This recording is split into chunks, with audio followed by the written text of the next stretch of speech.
자, 지난 시간에 우리는 예수님께서 구약 성경 전체의 계명을 두 가지로 요약하신 부분을 다루고 있었습니다. 그래서 마음과 목숨과 뜻을 다해서 하나님 사랑하는 게 첫째라는 계명이라고 말씀하셨고, 오늘은 그 두 번째 계명을 다루게 됩니다. 마가복음 12장 29절부터 32절까지 갑니다. 서기관 중 시작. 서기관 중 한 사람이 그들의 변론하는 것을 듣고 예수께서 잘 대답하신 줄을 알고 나와 묻되 모든 계명 중에 첫째가 무엇이니까? 예수께서 대답하시되 첫째는 이것이니 이스라엘아 들으라. 주 곧 우리 하나님은 유일한 주시라. 내 마음을 다하고 뜻을 다하고 힘을 다하여 주 너의 하나님을 사랑하라 하신 것이요. 둘째는 이것이니 내 자신과 같이 사랑하자 하신 것이라. 이보다 더 큰 계명이 없느니라. 우리 예수님 보실 때 이제 성경에서 두 번째 가는 계명은 내 이웃을 내 자신과 같이 사랑하라 하신 부분이라는 거예요. 이건 사실상 대인관계의 모든 행동 지침을 한 방에 요약하시는 것이 아닌가, 저는 그런 생각이 들었어요. 수백 개의 계명들이 있는데 그 수백 개를 압축하고 압축하다 보니까 딱 하나로 요약이 되는데, 그게 뭐냐? 내 이웃을 너 자신을 사랑하는 것 같이 그렇게 사랑하라고. 그게 이제 이 말씀이 되는 거예요. 그리고 여기에 대한 어떤 정확한 해설이 되는 성경 구절이 하나 있거든요. 찾아볼까요? 마태복음 7장 12절입니다. 신약 성경 10조 마태복음 7장 12절로 갑니다.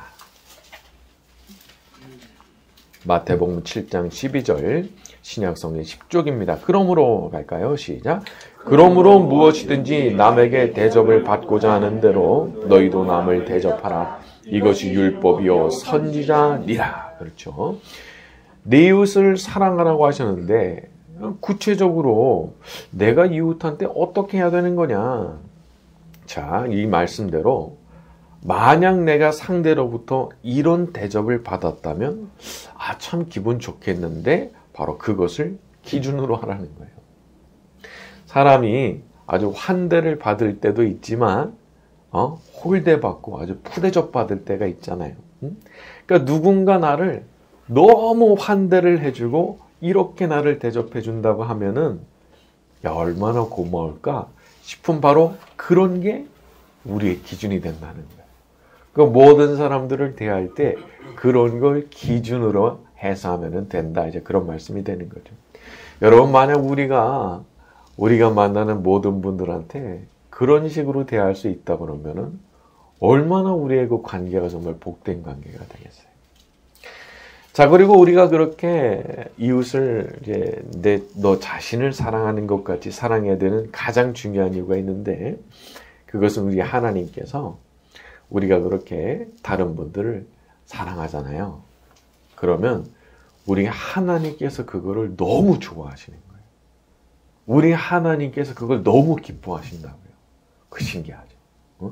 내가 다른 사람을 사랑하는 건데 위에서 하나님께서 보시고 너무 좋아하시는 거예요. 왜 그러냐? 하나님은 본질이 사랑이시거든요. 그러니까 사랑이 있는 그곳을 우리 하나님이 너무 좋아하시는 거예요. 마음속에 어떤 이유로든 자꾸 미움을 품잖아요. 하나님 싫어하시는 거예요. 저는 정의라는 이름으로 마음속에 너무 미움을 품고 사는 거를 진짜 경계해야 된다고 생각해요. 너무 위험한 거예요. 마음속에 미움 품고 살면 진짜 좋지 않은 겁니다. 그게 어떤 이유가 됐든 간에. 그 마음속에 항상 사랑을 품고 사는 게 중요한데, 우리 하나님께서 그걸 보시고 참 좋아하시기 때문에 그게 아주 중요하다는 거예요. 그러니까 내가 다른 분들을 사랑하는 게 내가 남 좋은 일만 시키는 거냐? 그게 아닌 거예요. 아니, 하나님께서 그걸 지켜보시면서 너무 좋아하시는데 나에 대해서 어떻게 생각하시겠어요? 하나님께서 나에 대해서 너무 귀하게 생각하실 수밖에 없는 거예요. 너는 나를 참 닮았구나. 내가 너를 지켜보고 있어. 그런 사인이 그냥 자꾸 와요, 자꾸. 자기만 아는 거예요, 자기만. 그냥 알아요. 하나님께서 이걸 너무 좋아하시는구나, 너무 기뻐하시는구나, 그걸 알게 되니까 저절로 그렇게 하게 되는 거예요. 그러니까 이게 우리가 하나님께 더 사랑받고 싶잖아요. 그럼 비결이 여기 있는 거예요. 비결. 내가 더 많이 사랑하려고 애쓰는 거예요. 그러면 내가 그걸 통해서 하나님께 더 많은 사랑받게 되는 거니까 여기 비결이 있는 거죠. 자, 거기다가 내가 사람들을 사랑하는 마음으로 살게 되면 내 마음에 기쁨이 있습니다. 내가 기분이 좋아져요. 사랑하는 삶을 살면 기분이 좋아져요. 너무 당연한 거잖아요. 그러나 미워하면서 살면 너무 기분이 나빠져요. 그러니까 삶의 질이 어떻게 보면 달라지는 게 내 마음속에 있는 거예요. 내가 항상 사랑을 품고 하나님 사랑하고 내가 만나는 분들을 다 사랑하려고 하면 그냥 만나면 좋아요. 만나면 그냥 행복한 거예요. 내가 마음속에 사랑이 있으니까 말이죠. 자, 우리 모두가 이런 사랑으로 인한 복을 받게 되기를 바랍니다. 자, 우리 32절과 33절로 돌아갑니다. 서기관이 시작. 서기관이 이르되 선생님이여 올소이다. 말씀이 참이니이다. 또 마음을 다하고 뜻을 다하고 힘을 다하여 사랑하는 것과 또 이웃을 자기 자신과 같이 사랑하는 것이 전체로 드리는 모든 번제물과 기타 제물보다 나으니이다. 유대인들이 율법 중에서도 제사를 얼마나 중요하게 생각했겠어요. 제물 바치는 거 참 중요하게 생각했죠. 왜냐하면 이게 거의 신앙생활의 요체라고 그럴까? 그렇게 인식을 했을 거거든요. 왜 그래요? 레위기, 민수기, 신명기에 그 제사법이 막 엄청난 분량으로 들어가 있잖아요. 그러니까 이게 자기들을 생각할 때는 신앙생활의 요체라고 보는 거예요. 이 제물을, 이 제선을 달인신에게 드리느냐, 하나님께 드리느냐, 요런 걸로 이제 구분을 했단 말이에요. 자, 하지만 이렇게 말하는 거예요. 33절에 하나님을 사랑하는 것과 이웃을 자신같이 사랑하는 것이 전체로 드리는 모든 번제물과 기타 제물보다 나으니이다. 여러분, 우리가 하나님 앞에 드리는 모든 유무형의 헌신들은 이 두 가지 계명의 실천이 전제가 됐을 때 가치가 있는 거예요.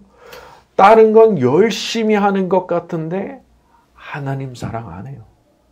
하나님을 사랑 안 해. 다른 건 엄청 열심히 하는 것 같은데 내 이웃을 사랑하라? 이거 머릿속에 없어요. 아예 없어요. 이렇게 사시는 분들 많죠. 그러면 이제 손해가 막심한 겁니다. 내가 하나님 앞에 헌신한다고 열심히 살았거든요. 그래가지고 내가 드렸던 헌신이 10이라고 치면은 나중에 뚜껑 딱 열어보는데 1이나 2만 남아있는 거예요. 왜 그래요? 다 빠져나간 거예요. 하나님 사랑 안 하니까. 이웃 사랑? 내가 다른 사람한테 내가 왜 그래야 되는데 내가. 이러고 살아버리니까 다 빠져나간 거예요. 자, 우리 성경 한 구절 또 찾아봅니다. 신약 성경 400쪽 요한계시록 2장 1절에서 5절입니다. 요한계시록 2장 1절에서 5절까지 갑니다. 신약 성경 400쪽 요한계시록 2장 1절에서 5절입니다. 자, 400쪽이죠. 자, 에베소 교회의 이렇게 갑니다. 자, 시작. 에베소 교회의 사자에게 편지하라. 오른손에 있는 7뼈를 붙잡고 7 금촛대 사이를 거니시는 이가 이르시되 내가 내 행위와 수고와 내 인내를 알고 또 악한 자들을 용납하지 아니한 것과 자칭 사도나 되 아닌 자들을 시험하여 그의 거짓된 것을 내가 드러낸 것과 또 내가 참고 내 이름을 위하여 견디고 게으르지 아니한 것을 아노라. 그러나 너를 책망할 것이 있나니 너의 처음 사랑을 버렸느니라. 그러므로 어디서 떨어졌는지를 생각하고 회개하여 처음 행위를 가지라. 그러지 아니하고 회개하지 아니하면 내가 내게 가서 내 촛대를 그 자리에서 옮기리라. 에베소 교회의 사자는 부지런했고 인내심 있는 사람이었고 악한 자들과 싸울 땐 아주 결기를 보여주는 그런 사람이었습니다. 그러니까 2절에 보면은 예수님께서 내가 너의 행위, 수고, 인내 다 알고 있다. 악한 자들을 용납하지 않은 것도 다 알고 있다. 3절 가서 보면은 얼마나 또 부지런한지 네가 게으르지 않게 살았다는 거 내가 잘 알고 있어 말씀하시는 거예요. 자, 하지만 지금 너의 문제가 뭐냐? 4절에 너의 처음 사랑을 버렸느냐. 사랑이 없어져 버렸다는 거예요. 사랑이 없어졌어요. 어쩌면 너무 전투적으로 살아서 그렇게 됐는지도 모르겠어요. 교회 안에 들어온 악한 자들을 쫓아내야 되고, 거짓 사도들과 대결해야 되고, 어려운 상황을 또 견뎌야 되고, 부지런히 살아야 되고, 정신없죠. 너무 전투적으로 살아야 되는 거예요. 그런데 그렇게 전투적으로 살아가는 가운데 사랑이 없어져 버리면 예수님은 그걸 용납을 못 하신다는 거예요.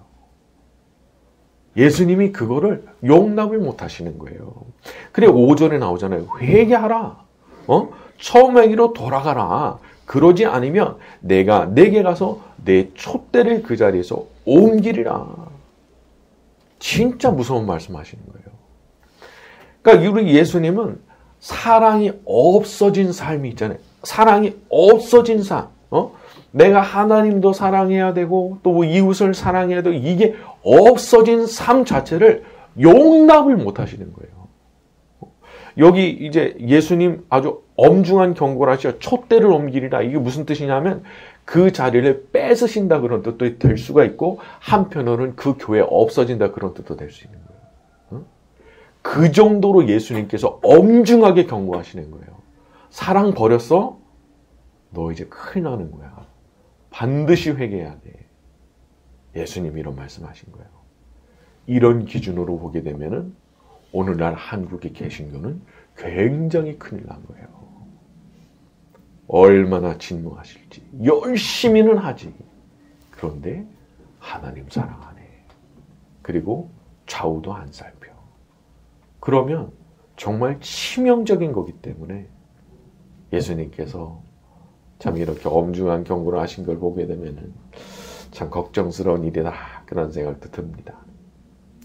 여러분 신약 성경의 관점에서 보면은 어떤 성도, 어떤 교회가 가장 모범적이고 정상적인 교회냐? 위로는 늘 하나님 사랑하고요. 여기 나온 표현대로 전심으로 하나님 사랑하는 거예요. 마음 다하고 지혜를 다하고 힘을 다하고 목숨을 다하고 뜻을 다해서 하나님 전심으로 사랑하는 교회. 전심으로 사랑하는 성도. 가장 모범적인 성도예요. 둘째, 좌우를 살피는 거예요. 수평적으로는 늘 나하고 같이 붙어있는 그 사람들을 생각해주는 사람인 거예요. 살펴주는 사람인 거예요. 기도해주는 사람인 거예요. 섬겨주는 사람인 거예요. 사랑을 베풀어주는 사람인 거예요. 이 사람이 가장 모범적인 성도이고 가장 모범적인 교회가 되는 거예요. 이 자리에 있는 우리 모두는 이렇게 모범적인 성도, 모범적인 교회가 되기를 바랍니다. 자, 우리 마가복음으로 돌아와서 34절 갑니다. 예수께서 시작. 예수께서 그가 지혜 있게 대답함을 보시고 이르시되 내가 하나님의 나라에서 멀지 않도다 하시니 그 후에 감히 묻는 자가 없더라. 멀지 않도다. 이게 무슨 말씀일까요? 일단은 칭찬해요. 네가 잘 깨닫고 있구나. 하지만 아직 하나님 나라 안에 완전히 들어온 건 아니야. 왜? 예수님을 자기 구주로 모시지 않았거든요. 여러분, 사람이 하나님 나라 안에 들어와서 진짜 하나님 백성 되고 하나님 자녀 되는 거는 예수님을 자기 인생과 영혼의 구주로 완전히 인정하고 그분을 자기 인생의 주인으로, 주님으로 모시는 것까지 가지 않으면 안 되는 거예요. 신앙생활은 그래서 결단이 필요한 겁니다. 자꾸 재고, 갈까 말까, 할까 말까 이런 식으로 하게 되면은 그 하나님 나라 못 들어가는 거예요. 과감한 결단이 필요한 거죠. 신앙생활도 애매하게 하는 사람이 제일 어리석은 사람이에요. 아니 애매하니까 더 어렵죠.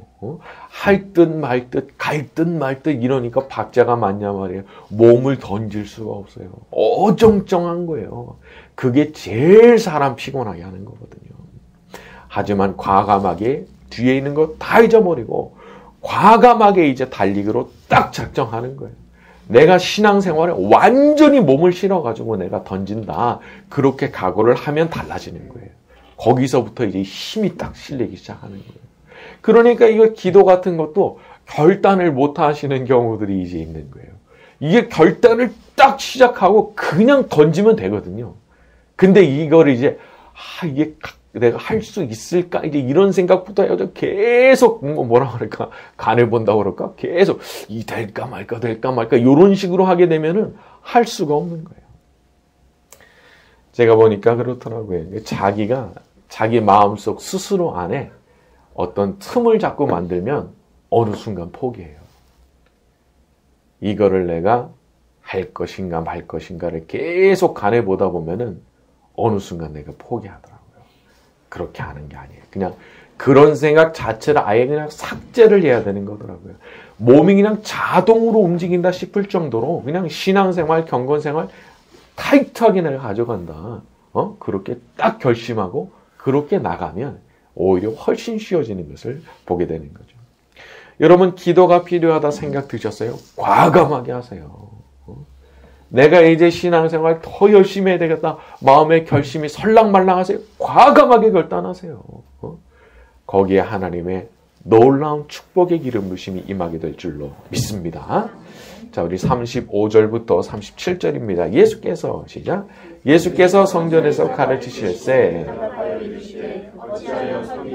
그리스도를 다윗의 자손이라 하느냐.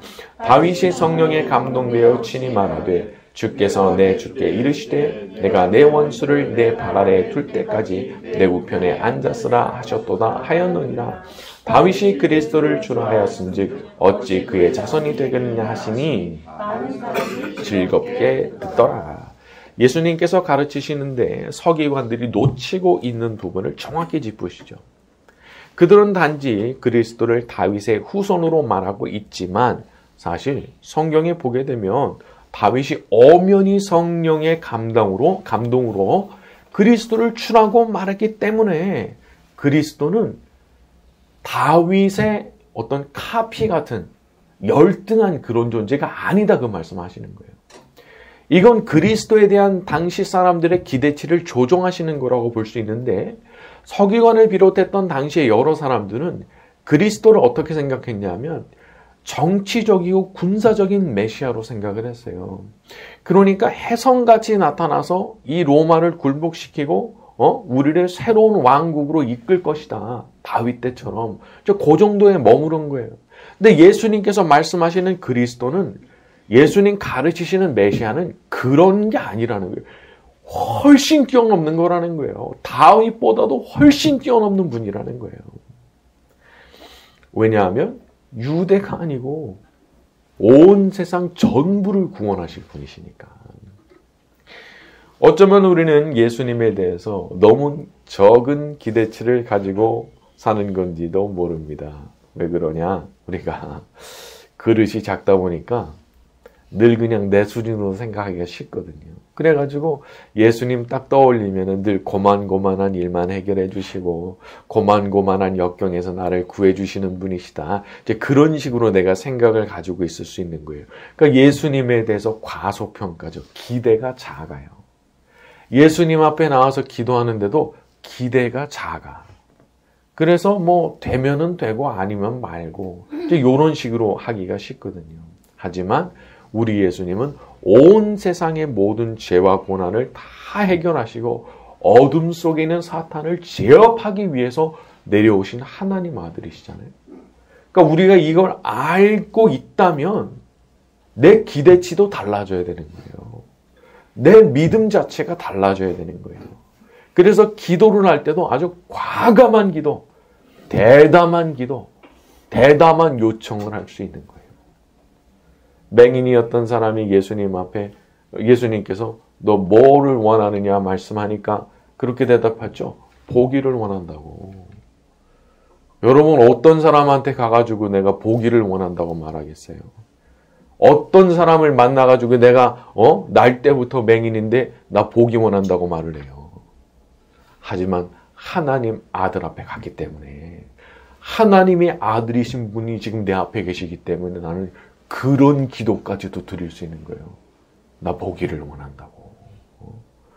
우리가 기대치를 조정하면 우리 예수님 기뻐하십니다.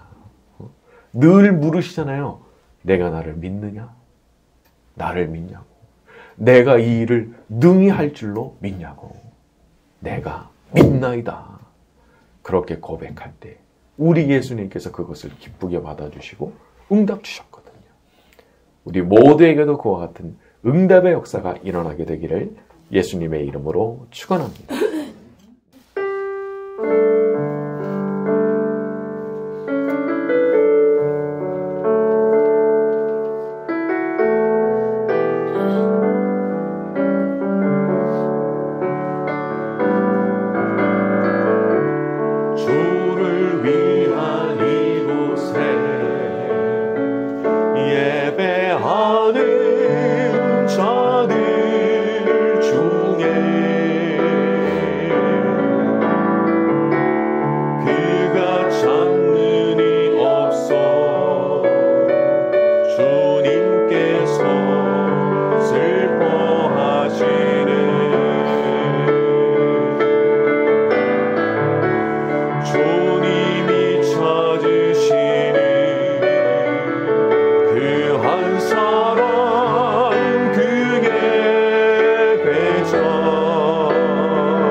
참